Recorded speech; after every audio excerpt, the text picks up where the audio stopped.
जटाटवी गलज्जल प्रवाह पावितत्सले गलेवलम्ब्य लम्बिताम्बुजङ्गतुङ्गमालिकां डमड्डमड्डमड्डमनिनादवड्डमर्वयं चकार चण्डताण्डवं तनोतु नः शिवा शिवं जटाकटाः सम्भ्रमा भ्रमान्यलिम्प निर्झरी विलोलवीचि वल्लरी विराजमानमूर्धनि धगन्धगन्ध गज्ज्वलल्ललाटपट्टपावके किशोरचन्द्रशेखरे रतिः प्रतिक्षणं मम जटाटवी गलज्जल प्रवाह पावितत्सले गलेवलम्ब्य लम्बिताम्बुजङ्गतुङ्गमालिकाम्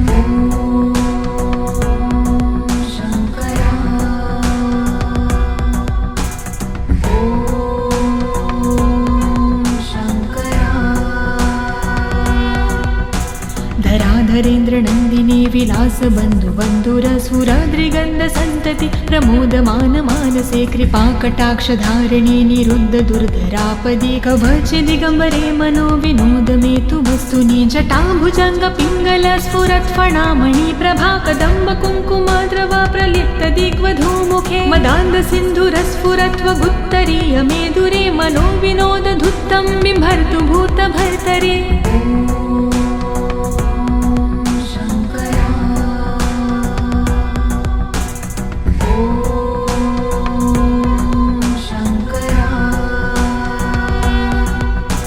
सहस्रलोचन प्रभृत्य शेषलेख शेखर प्रसून धूलिधोरणि विधूसराङ्घ्रिपीठभुजङ्गराजमालया निबद्ध जाटजूटकः श्रिये चिराय जायता चकोरबन्धुशेखर ललाट चत्वरज्वल धनञ्जय स्फुरिगभानिपीत पञ्चसायकं निमन्निलिम्बनायम सुधामयूखलेखया विराजमान शेखरं महाकपालि सम्पदे शिरोजलायमस्तु नः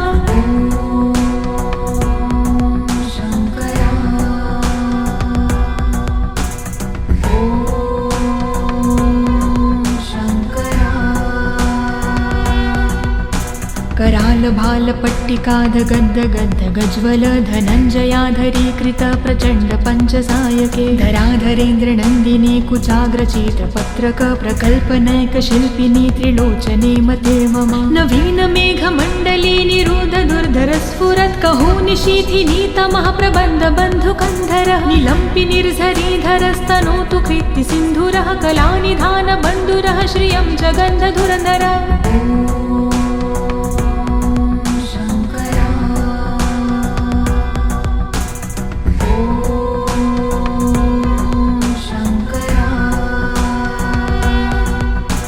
प्रफुल्ल नील पंकज प्रपंच काली मच्छटा विडम्बिकण्ठ कन्धरारुचि प्रबन्ध कन्धरं स्मरच्छिदं पुरच्छिदं भवच्छिदं मखज्जिदं गजच्छिदान्ध कच्छिदं तमन्त कच्छिदं भजे अगर्व सर्व मंगला कला कदम्ब मंजिरी रस प्रवाह माधुरी वृजंभणा मधुव्रत स्मरान्तकं पुरातकं भावन्तकं मखातकं गजान्तकान्धकान्तकं तमन्तकान्तकं भजे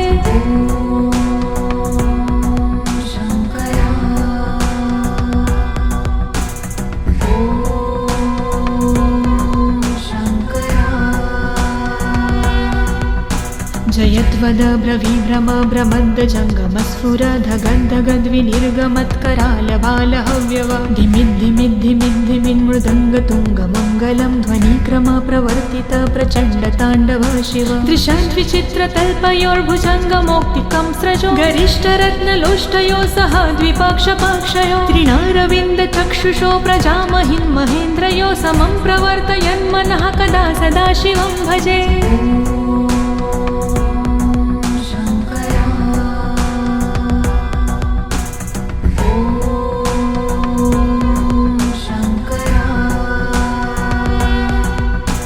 कदा निलिम्प निर्झरी निकूज कोटरे वसन् विमुक्त दुर्मति सदा शिरस्तमञ्जलि वहन् विमुक्त लोल लोचनो ललाम भाल लग्नकः शिवेति मन्त्रमुच्चरन् कदा सुखी भवाम्यहं निलिम्पनाथ नागरी कदम्ब मौल मल्लिका निगुम्ब निर्भरक्षलं धूष्णिका मनोहर तनोतु नो मनोमुदं विनोदिनी महानिशं परिश्रया परं पदं तदङ्ग भजत्विषाचयः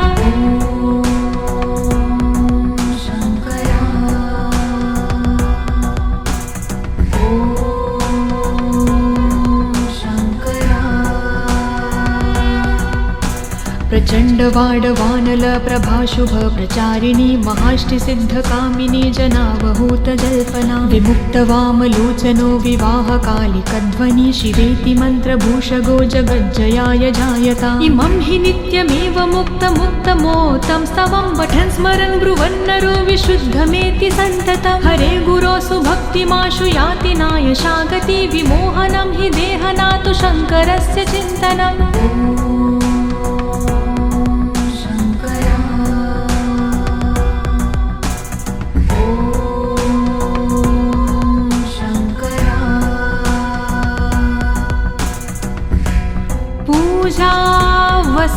पूजावसानसमये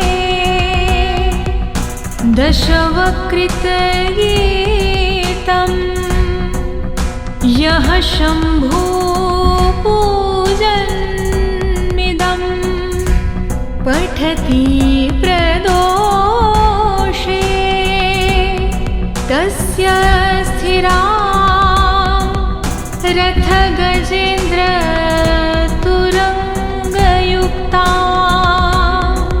लक्ष्मी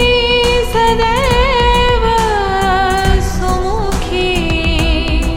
प्रददाति शम्भुः इति शिवताण्डवस्तोत्रं सम्पूर्णम्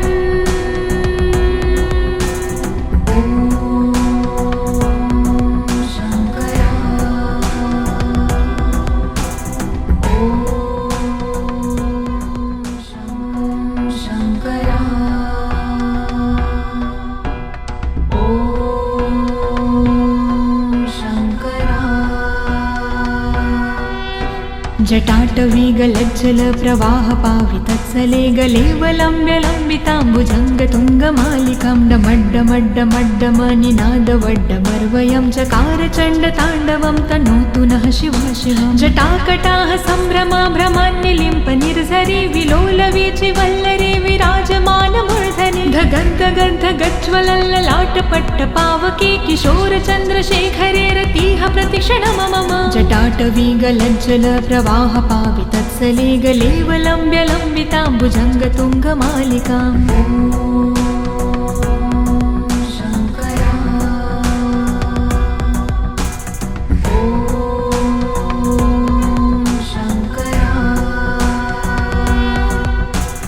धराधरेन्द्रनन्दिनी विलासबन्धुबन्धुरसुराद्रिगन्धसन्तति प्रमोदमान मानसे कृपाकटाक्षधारिणी निरुद्ध दुर्धरापदे कवचदिगम्बरे मनो विनोदमेतु वस्तुनि जटाभुजङ्गपिङ्गल स्फुरत्फणामणि प्रभा कदम्ब कुङ्कुमाद्रवा प्रलिप्त दिग्वधूमुखे मदान्धसिन्धुरस्फुरत्वगुत्तरीय मेधुरे मनो विनोदधुत्तं बिम्भर्तु भूतभर्तरे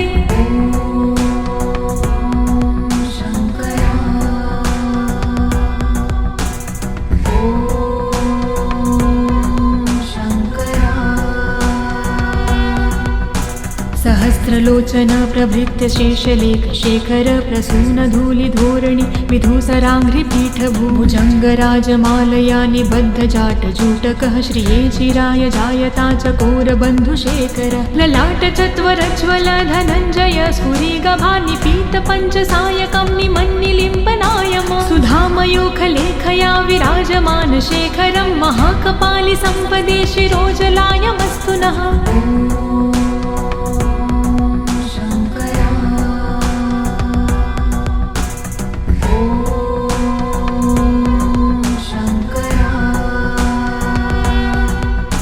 करालभालपट्टिकाधगद्धगद्धगज्वल धनञ्जयाधरीकृत प्रचण्ड पञ्चसायके धराधरेन्द्रनन्दिनी कुचाग्रचित्रपत्रक प्रकल्पनैकशिल्पिनी त्रिलोचने मते मम नवीनमेघमण्डली निरुद्ध दुर्धरस्फुरत् कहोनिशीथिनी तमः प्रबन्धबन्धुकन्धरः निलम्पि निर्झरीधरस्तनोतु कृत्तिसिन्धुरः कलानिधानबन्धुरः श्रियं जगन्धधुरधरः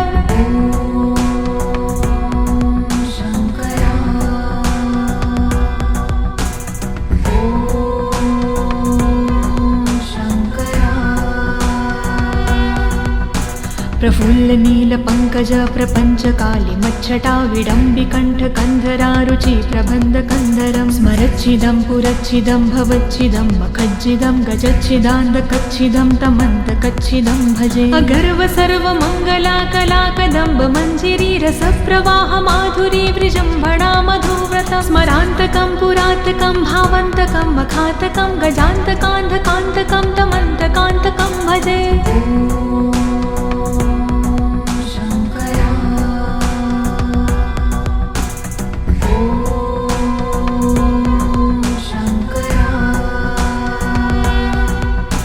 जयद्वद ब्रवीभ्रम भ्रमद् जङ्गमस्फुर धगद्धगद्विनिर्गमत्करालबालहव्यव धिमिद्धिमिद्धिमिन्मृदङ्गतुङ्गमङ्गलं ध्वनिक्रम प्रवर्तित प्रचण्डताण्डव शिव दृशाद्विचित्रतल्पयोर्भुजङ्गमौक्तिकं स्रजो गरिष्ठरत्नलोष्टयो सह द्विपक्षपक्षयो त्रिणारविन्दचक्षुषो प्रजामहिन् महेन्द्रयो समं प्रवर्तयन्मनः कदा सदा शिवं भजे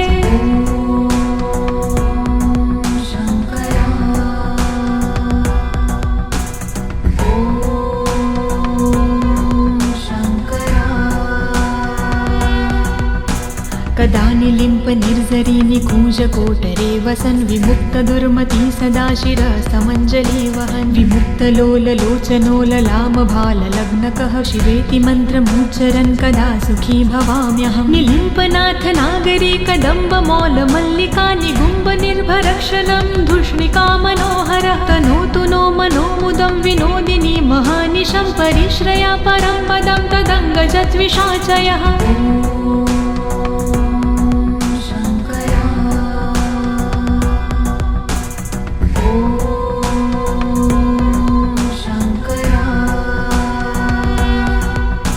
प्रचण्डवाडवानल प्रभाशुभ प्रचारिणी महाष्टिसिद्धकामिनी जनावहूतजल्पना विमुक्तवामलोचनो विवाहकालिकध्वनि शिवेति मन्त्रभूषगो जगज्जयाय जायता इमं हि नित्यमेव मुक्तमुक्तमोतं स्तवं पठन् स्मरन् ब्रुवन्नरो विशुद्धमेति सन्ततं हरे गुरो सुभक्तिमाशु याति नायशागति विमोहनं हि देहनातु शङ्करस्य चिन्तनम्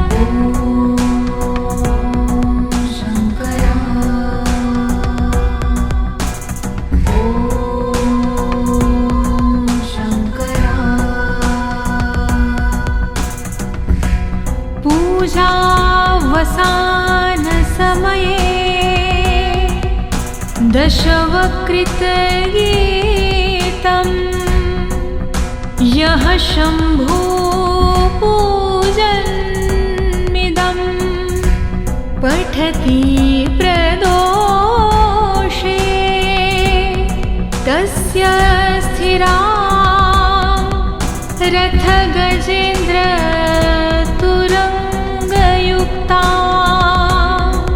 लक्ष्मी सदैव सुमुखी प्रददाति शम्भुः इति